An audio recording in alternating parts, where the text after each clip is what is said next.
Hürmetli vatandaş, bugünkü leksiyelerimizde başlayımız. Leksiyede size gacırız ya. Washington'dan sözdeyimiz bugünkü islahı 2021 yıl 8. ayının 24. günü haftığı seyşembe. Bugünkü vaziyetini eğitidiğen bolsak vatandaşların mensilegi sonlarda var. 18.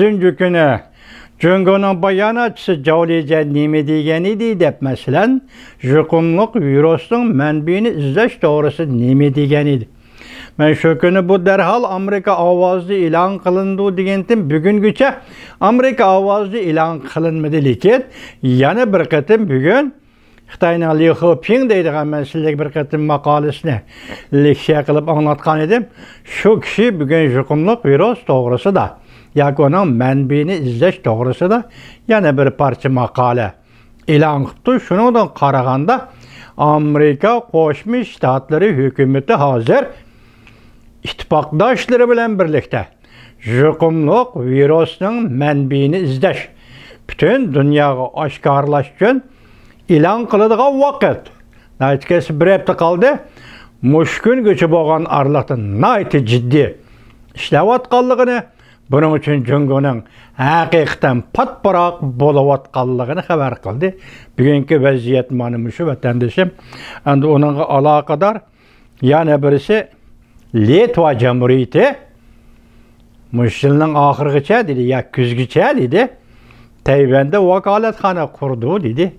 Şununla münasebetlik leksiyalarni, lekin tanlangan vaziyet karakterlik, yani vaziyet yaratgan leksiyalarni bugün vatandaşlarga topshiramiz.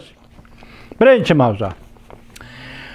Amerika Qo'shma Shtatlar davlat ishlar kotibi Litva Cumhuriyetining Jungoning diplomatik bosimiga qarshi turishini qat'iy qo'llaymiz deb ko'rsatdi. Davlat ishlar kotibi Antony Blinken konkretlashtirsak, Litva Cumhuriyetining Jungoning diplomatik bosimiga qarshi turishini qat'iy qo'llaymiz deb ko'rsatdi. Mavzuli xabar 8. ayning 22. kuni Amerika ovozining Xitoy tel programmasi e'lon qilindi. Xabar bunday boshlanadi. Amerika Qo'shma Shtatlar davlat ishlar kotibi Antony Blinken 8. ayning 21. kuni kechda Litva Cumhuriyetining tashqi ishlar ministri Landesberg bilan telefon orqali so'zlashib, ikki taraf o'rtaq tunishga keldi. İki taraf qadamni moslashtirib bo'libmi? Amerika Litva Cumhuriyetining Tayvan bilan bo'lgan munosabatlari tufayli Jungoning besimiga duch kelganlikdan Litva Cumhuriyetiga yordam beradiganligini bildirdi. Reuters xabar qilib bunday ko'rsatdi. Litva Cumhuriyeti Tashqi ishlar ministrligi bir parcha bayonot e'lon qilib, bayonotda bunday ko'rsatildi. Litva Cumhuriyeti ve Amerika'nın yuqori darajalik amaldorlari Jungo tarafning Litva Cumhuriyetiga shiltayotgan radikal harakatlarni va siyosiy besimini qabul qilolmasligiga qo'shildi.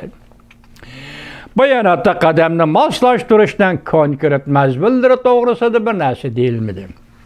Amerika Qo'shma Shtatlari davlat mahkamasi bir parcha bayonotda bunday ko'rsatdi.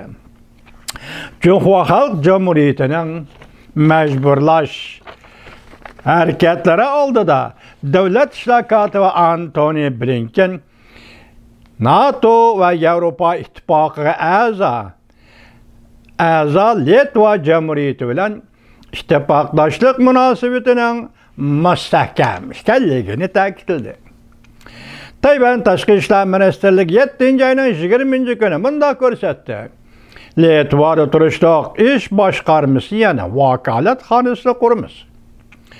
O'xshashli Litva Cumhuriyeti ham bu yil kuzda Tayvanda ish boshqarish o'rni qurdi, yana vakolatxona qurdi. Besim ishlatish va o'ch elish uchun Jungo hukumati 8. ayning 10. kuni Litva Cumhuriyetining Beijingda turishliq bosh elchisini chaqirtib ketishni talab qildi. Ve Jungo'ning Litvada turishliq bosh elchisini qaytirib kelmoqchi bo'ldi, ya qaytirib keldi. Gerçi Cumhuriyet'in kararı äpsilnigallygyny bildirsima, Litwa Cumhuriyeti mundaq görsetdi. Tayvan bilen bolgan münasebet çokum terakki kıldırmış. Amerika Qoşmuş Ştatları Devlet Mahkemesi muavin Devlet İşlakatı Vendi Şehriman 8. ayının 13. gün Litwa Cumhuriyeti Taşkı İşler Ministeri Ladies bir telegramı yollap Litwa Tayvan bilen münasebet terakki kıldırganlığı üçün Cumhuriyet'in besime uçraydıgan bolsa Amerika Litwa Cumhuriyeti'ni kat'i kollaydı dep görse. Diksiyanın davamını anlayış vatandaş.